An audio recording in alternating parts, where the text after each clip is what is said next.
கேட்கல, என்ன சொன்னீங்க? திமுக வந்து தன்னை பாஜகவோட பி டீம் சொல்லியிருக்காங்க. ஆனா இப்ப என்ஐ ரைடு மூலியமா நான் வந்து பாஜக பி டீம் தெரிஞ்சு போயிடுச்சு. இது மூலியமா திமுகவோட மிகப்பெரிய குற்றச்சாட்டு வந்து பொய்யா சொல்லியிருக்காரு. எங்க அறிக்கையை பத்தி தானே கேட்டீங்க? நாங்க வந்து யாரையுமே விமர்சனம் செய்யல.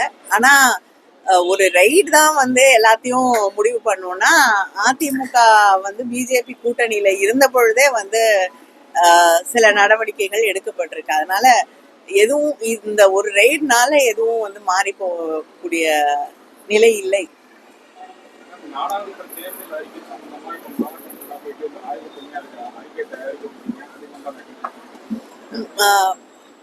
திராவிட முன்னேற்ற கழகத்தின் தேர்தல் அறிக்கை தயாரிக்கும் பொழுது மக்களை சந்தித்து ஒவ்வொரு துறையிலும் இருக்கக்கூடிய அதில் செயல்பட்டு கொண்டிருக்கக்கூடிய மக்களை சந்தித்து அவங்களுடைய கோரிக்கைகளை பெற்று அதற்கு பிறகுதான் வந்து தேர்தல் அறிக்கை எழுதுவது வழக்கமாக கொண்டிருக்கிறோம். நம்முடைய முதலமைச்சர் அவர்களின் அறிவுறுத்தலின்படி திராவிட முன்னேற்ற கழகத்தின் தேர்தல் அறிக்கை குழு இப்ப 10 மாவட்டங்கள்ல போய் கூட ஒவ்வொரு மாவட்டத்திலையும் 3 மாவட்டங்களில் இருக்கக்கூடிய மக்களை, அங்க இருக்கக்கூடிய நிர்வாகிகளை, சில குழுக்களை, என்ஜிஓஸ், மக்களோடு பணியாற்றக்கூடியவர்கள், விவசாயிகள், தொழில் முனைவோர் இவர்களை எல்லாம் சந்தித்து அவர்களுடைய கோரிக்கை, அவர்களுக்கு இருக்கக்கூடிய பிரச்சனைகளை இதெல்லாம் கேட்டு அறிந்து கொண்டு தேர்தல் அறிக்கையை தயாரிக்க வேண்டும் என்று கூறியிருக்கிறார்கள். அதன்படி இந்த தேர்தல் அறிக்கை குழு இப்ப நாளைக்கு தூத்துக்குடியில துவங்க இருக்கிறோம். 10 மாவட்டங்களுக்கு சென்று அங்க இருக்கக்கூடிய மக்களை சந்தித்து தேர்தல் அறிக்கையை உருவாக்கும்.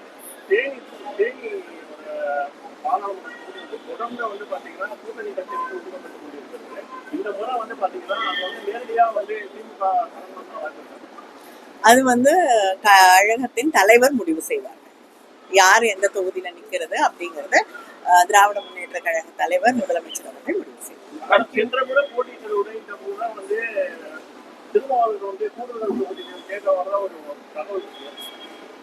இல்ல, அது எனக்கு தெரியாதுங்க. நான் அந்த தேர்தல் இடஒதுக்கீடு செய்யக்கூடிய அந்த குழுவிலே நான் இல்லை. அங்க அதுல இருக்கக்கூடியவர்களை கேட்டால் உங்களுக்கு விவரங்கள் தெரியும்.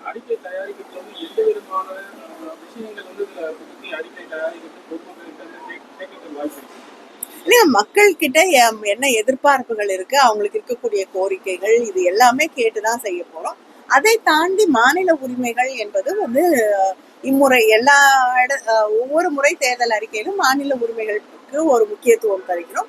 அதுவும் இந்த தேர்தல் அறிக்கையில நிச்சயமா. பாதகம் செய்பவரை கண்டால் நாம் பயங்கொள்ளலாகாது பாப்பா, மோதி மிதித்து விடு பாப்பா, அவர் முகத்தில் உமிழ்ந்து விடு பாப்பா.